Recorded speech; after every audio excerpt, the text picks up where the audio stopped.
سر آپ مفتی طارق مسعود صاحب کو بلا رہے ہیں، یار بلا رہے ہیں، انہوں نے تو ابھی ان کی جو ویڈیو لیک ہوئی جو انہوں نے مجبوراً دوبارہ سے اپلوڈ کرنی پڑی ان کو، اور وہ بھی کٹنگ کے ساتھ، جس میں انہوں نے کہا کہ تیرا باپ آ گیا. ان کی فرمائش ہے کہ آپ سادے الفاظ میں ایک کلپ ریکارڈ کریں. میں سادے الفاظ میں کئی دفعہ ریکارڈ کراؤں گے. سر آئیں، پہلے عقیدوں میں بات ہوگی جب تک عقیدے سیٹل نہیں ہوتے، اور اگر عقیدے سیٹل ہو جائیں تو آپ کی سارے مسئلے ہم بغیر دلیل کے ہی مان لیں گے. پھر تو ظاہر ہے جی مسئلے ختم ہو گیا. جب کسی کے عقیدوں کو درست مان لیا، اس کے فقہی مسئلے تو پھر چھوٹے رہ گئے. جب عقیدہ اس کا صحیح نکل آیا، باقی چیزیں تو چھوٹی رہ گئی. اب اہل تشیع میرے پاس آئے اور مجھے کہیں جی آپ ماتم پہ ہم سے کریں. میں کہوں گا یار ماتم میرا اختلاف نہیں ہے آپ کے ساتھ اتنے بڑے لیول کا. میرا آپ سے بڑے لیول کے اوپر جو اختلاف ہے عقیدہ امامت کے اوپر ہے، کہ آپ رسول اللہ کی وفات کے بعد بھی کسی شخص کے بارے میں یہ کلیم کریں کہ اللہ اور بندے کا تعلق رہتا ہے. اب تک یہ مسئلہ سیٹل نہیں ہوتا ہے تو میں تو اس کو کفر اسلام کا مسئلہ سمجھ رہا ہوں نا اپنے لیے. تو یہ بہت بڑا عقیدہ ہے. جب تک میرا آپ کا یہ مسئلہ حل نہیں ہوتا، میں آپ سے آگے کسی اور مسئلے میں بات کر ہی نہیں سکتا. بسم اللہ الرحمن الرحیم. السلام علیکم. جی دوستو، آپ نے دیکھا اور سنا، یہی انجینئر مرزا صاحب ہیں جو کچھ عرصہ پہلے راگ الاپتے تھے. میں سب کے پیچھے نماز پڑھتا ہوں، میں سب کو مسلمان سمجھتا ہوں. اب کہہ رہے ہیں کہ کفر اسلام کا مسئلہ ہے، جو شیعوں کا عقیدہ امامت کا اور ہمارا عقیدہ کفر اسلام کا مسئلہ ہے. جب کفر اسلام کا اتنا مسئلہ ہے کہ یعنی یا تو وہ مسلمان ہیں یا تو وہ کافر ہیں، آپ ان کے پیچھے نمازیں پڑھتے رہیں، آپ یہ فتویٰ دیتے رہیں کہ جناب میں سب کو مسلمان سمجھتا ہوں. آپ بار بار علماء کو ٹونٹ کرتے رہیں جناب یہ کسی کو مسلمان نہیں سمجھتے، میں سب کو مسلمان سمجھتا ہوں. کئی آپ نے فنکاریاں کی ہیں. اب آپ کی فنکاری باہر نکل آ رہی ہے. جناب دیوبندی کو کوئی عقیدہ ٹھیک نہیں ہے. جب ان کا عقیدہ صحیح ہوگا تو ان کے فقہی مسئلے سارے جو حل ہو جائیں گے.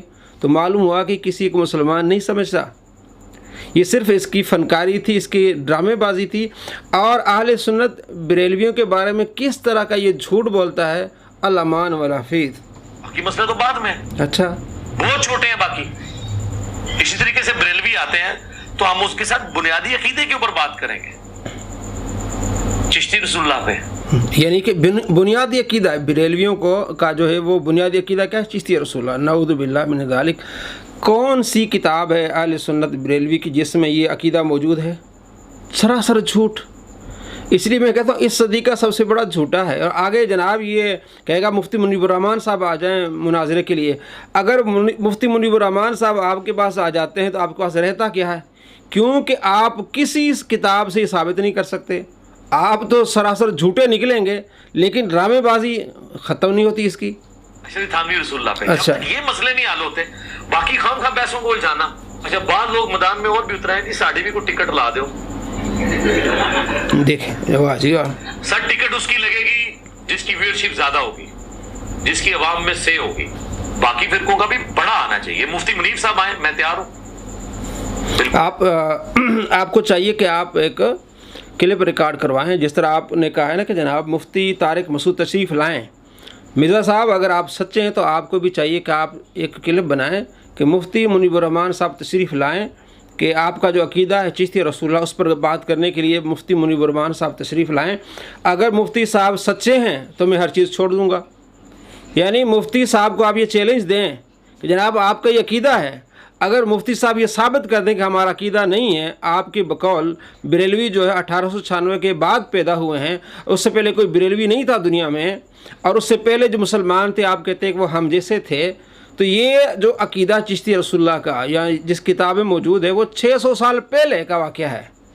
اہل سنت اس کا رد کرتے ہیں اور جو دوسرے اس کی تعویل کرتے ہیں. کسی نے اس کو عقیدہ نہیں بنایا. اگر آپ سچے ہیں تو مفتی منیب الرحمان صاحب کو چیلنج دیں اور انہیں بلائیں کہ مفتی صاحب آپ تشریف لائیں، آپ کا جو عقیدہ ہے چشتی رسول اس پر بات کریں گے. مرزا آپ کی قبر چوراہے پر بن جائے گی. آپ کے پاس کوئی دلیل نہیں ہے، آپ زندہ مر جائیں گے. اگر آپ واقع بھی سچے ہیں اور آپ نے ماں کا دودھ پیا ہے تو آپ ایک کلپ بنائیں تاکہ ہم مفتی صاحب کے پاس لے جائیں کہ مفتی صاحب یہ بندہ آپ کو بلا رہا ہے. چونکہ پچھلے مہینے ہماری گفتگو ہوئی مفتی صاحب سے، میٹنگ تھی جب فیصل آباد آئے تھے، تو وہاں جو پی ایچ ڈیز اور اسکالرز حضرات تھے ان کو بلایا گیا، چند لوگ تھے. تو اس میں میرا جو تعارف کرایا گیا کہ یہ PhD کر رہے ہیں اور یہ مرزا کے خلاف کام کرتے ہیں، تو مفتی صاحب کہنے لگے کہ میں نے مرزا کو کبھی سنا نہیں، ہاں میرے دوستوں نے کچھ تعارف کرایا ہے کہ وہ اس طرح کا ایک بندہ ہے۔ تو مفتی صاحب نے مرزا کی کوئی ویڈیو نہیں دیکھی، بقول مفتی صاحب کے آپ ایک ویڈیو ریکارڈ کروائیں کہ جناب مفتی صاحب تشریف لائیں، مفتی منیب الرحمان صاحب آپ کا عقیدہ چشتی رسول اللہ کا، اگر آپ کا یہ عقیدہ سیٹل ہو جاتا ہے تو میں ہر چیز کو مان لیتا ہوں۔ تو آپ وہیں دھرے کے دھرے پکڑے جائیں گے اور آپ ننگے ہو جائیں گے۔ اور کس طرح چیلنج دے رہا ہے جناب امام کعبہ کو، وہ ان لوگوں کو چیلنج دے رہا ہے جنہوں نے کبھی مناظرہ نہیں کیا۔ ساجد میر صاحب آئے، ساجد میر صاحب ہیں، واہ جی واہ، بڑے لوگ لے چھوٹوں سے بات نہیں کرنی تھی، چھوٹوں سے بات کرنے میں میرا بینیفٹ نہیں، چھوٹوں نے بیٹھنا ہے اپنے دوسرے فرقوں کے چھوٹوں کے ساتھ بیٹھے، یہ میرا تکبر نہیں ہے، وجہ یہ کہ ہمیں اس سے کوئی فائدہ نہیں ہونا نا۔ اچھا فائدہ نہیں ہونا، ہاں جس کی ویورشپ زیادہ ہے اس کے یہاں بیٹھنے کا ہماری دعوت کو فائدہ ہے، جس کو لاکھوں لوگ دیکھتے ہوں فالو کرتے ہوں، لاکھوں میں لوگ ملینز میں، وہ جب بندہ آ کے ہمارے سامنے اس طرح قسم پرسی میں بیٹھے گا، قسم پرسی میں دلائل میں وہ ناکام ہوگا تو ہماری دعوت کو بہت فائدہ ہوگا، علمی دلائل میں ناکام ہوگا۔ اچھا قسم پرسی میں آ کے بیٹھے گا، بلائیں مفتی منیب الرحمان صاحب کو کہ بریلویوں کا یہ عقیدہ ہے چشتی رسول اللہ والا، آپ کو پتہ چل جائے کہ آپ نے جو ڈھونگ رچا ہے کئی سالوں سے چشتی رسول اللہ کا، آپ کو معلوم ہو جائے گا کہ کوئی عقیدہ نہیں ہے، یہ آپ جھوٹ بول رہے ہیں، عوام کو گمراہ کر رہے ہیں۔ اور ساجد میر صاحب کو جناب امام کعبہ کو، وہ تو مناظر ہی نہیں ہے بھائی، آپ جو مناظر ہیں آپ بلائیں اشرف آصف جلالی صاحب کو، پتہ چلیے آپ کو کہ مناظرہ کیا ہوتا ہے، آپ بلائیں مولانا سعید اسد صاحب کو، آپ بلائیں اہل حدیث کے عالم مولانا صدیق صاحب کو، آپ کو پتہ چلے کہ اصل حقیقت کیا ہوتی ہے، اور جن کی ویورشپ زیادہ وہ آئیں جناب، تاکہ مجھے فائدہ ہو، یعنی کہ مجھے میری شہرت ہو۔ واہ جی واہ، اس فائدے کے لیے میں تیار ہوں، میری شہرت ہو، اس فائدے کے لیے میں تیار ہوں۔ دوستو یہ صرف اپنی شہرت کے لیے ہے اور کوئی دین اسلام کی بات نہیں ہے، اور یہ چاہتا ہے کہ تاکہ میری شہرت ہو اور لوگ میرے عقیدے پر چلیں، میری دعوت پر چلیں۔ اس کی دعوت کیا ہے کہ جنت میں کئی خدا ہوں گے، اس کی دعوت یہ کہ خدا مسخرہ پن کرتا ہے، خدا مذاق کرتا ہے، خدا نبیوں کی گستاخیاں کرتا ہے، اس کی یہ دعوت ہے۔ آپ صلی اللہ تعالیٰ علیہ وآلہ وسلم کل کے چھوکرے ہیں، یہ اس کی دعوت ہے۔ اس کی یہ دعوت ہے کہ آپ نبی علیہ السلام کو یہ کہیں کہ مر کے مٹی ہو گئے، نبی علیہ السلام مر گئے، آپ یہ نہ کہیں کہ آپ علیہ السلام وصال فرما گئے، آپ یہ نہ کہیں، اس کی یہ دعوت ہے۔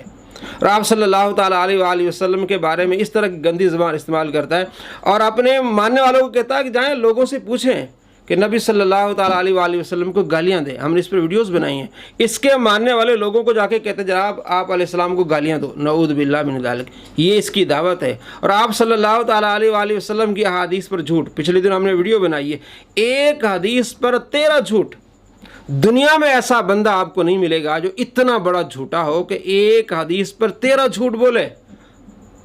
الامان والحفیظ، الامان والحفیظ۔